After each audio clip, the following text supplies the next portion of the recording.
Ramaphosa réagit aux 13 soldats sud-africains tués par les RDF de Kagame. Le Rwanda s'est-il fait un nouvel ennemi? Lorsqu'il tirait au-dessus de nos têtes, le président a dû les avertir que si cela continuait, ce serait interprété comme une déclaration de guerre et que nous serions obligés de défendre notre peuple. C'est à ce moment-là que les tirs ont cessé. Mais il s'agit d'une crise. Le Rwanda, et je ne veux pas dire seulement le M23, mais le Rwanda lui-même, a franchi une ligne rouge.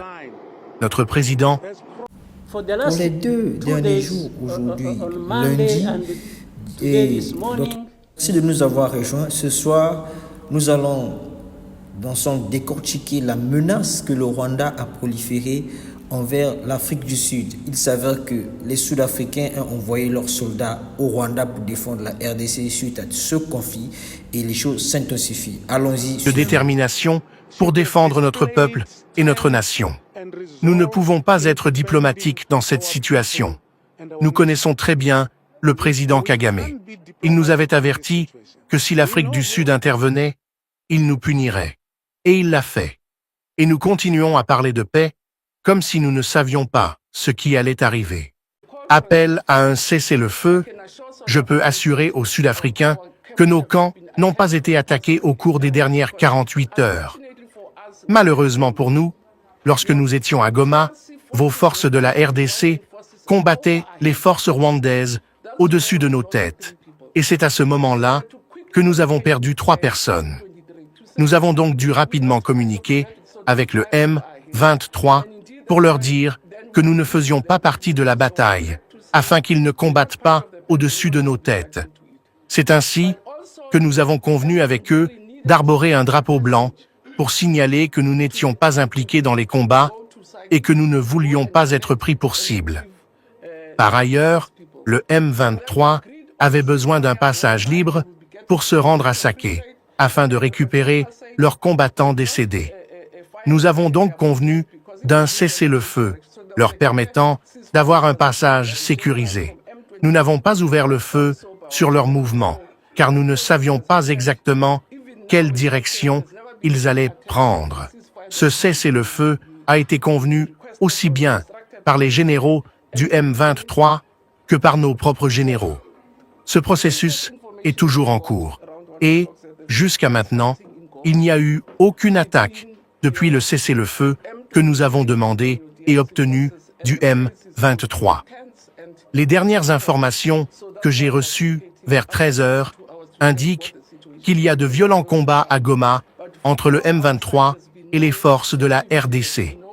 La situation est extrêmement tendue et compliquée.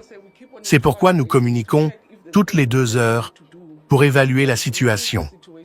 De notre côté, il n'y a eu aucune activité ni attaque. En tant que pays, nous surveillons la situation en permanence pour voir si des mesures doivent être prises afin d'améliorer les choses. Le président est également en contact permanent avec le président de la RDC et avec la direction de la SADC en RDC. Hier soir, il y a eu un engagement mené par le secrétaire Mwanza et je pense que le ministre en parlera sous la direction de la Tanzanie qui dirige le processus. Nous sommes également en discussion avec d'autres acteurs comme l'Angola qui étaient responsables des pourparlers de paix. L'Angola est donc impliqué dans les discussions, ainsi que le Rwanda, qui est accusé d'être l'un des principaux instigateurs du conflit. C'est pourquoi nous maintenons la communication avec eux. Jusqu'à présent, il n'y a pas eu d'hostilité entre nous. Cependant, lorsqu'ils tiraient au-dessus de nos têtes, le président a dû les avertir que si cela continuait, ce serait interprété comme une déclaration de guerre et que nous serions obligés de défendre notre peuple. C'est à ce moment-là que les tirs ont cessé. Le discours de M. Ramaphosa, bien que sombre et diplomatique, soulève d'importantes préoccupations quant à la politique étrangère de l'Afrique du Sud, à son état de préparation militaire et à sa position plus générale dans le paysage sécuritaire de l'Afrique. La perte de 13 soldats n'est pas un incident mineur. Il s'agit d'une attaque directe contre les forces sud-africaines dans ce qui aurait dû être une mission de maintien de la paix. Bien que le président ait exprimé ses condoléances, rendu hommage aux soldats tombés au combat et assuré le public que tout le soutien nécessaire était apporté aux familles endeuillées, sa réponse n'a pas eu l'assurance et la clarté stratégique que l'on attendrait d'un dirigeant dont les concitoyens viennent d'être tués au combat.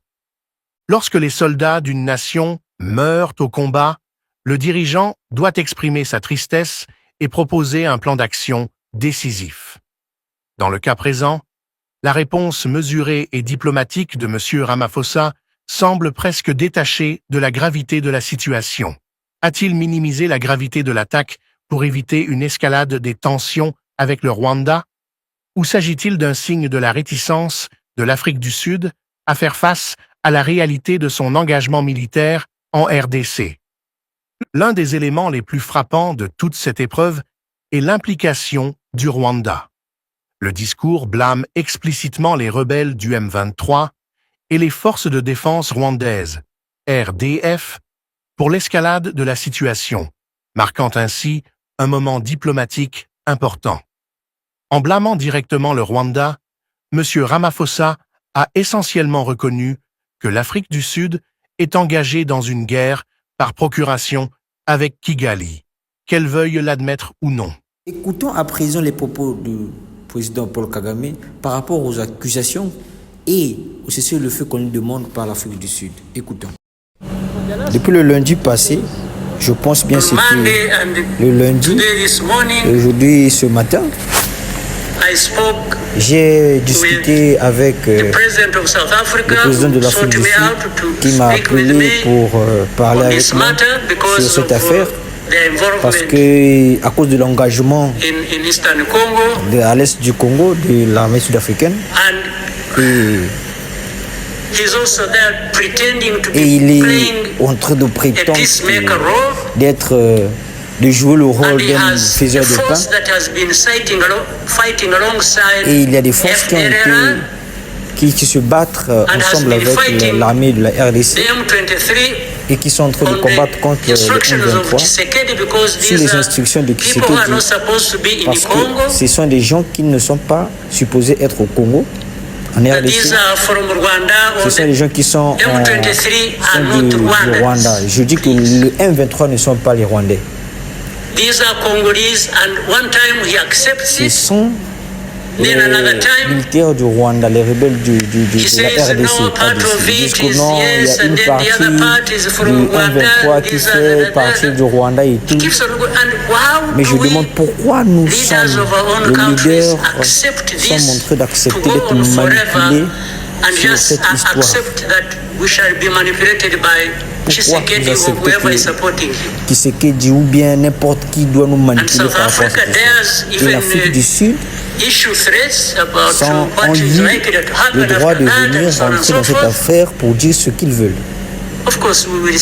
Bien sûr, nous allons voir ce qu'ils sont en train de dire par rapport à ces menaces.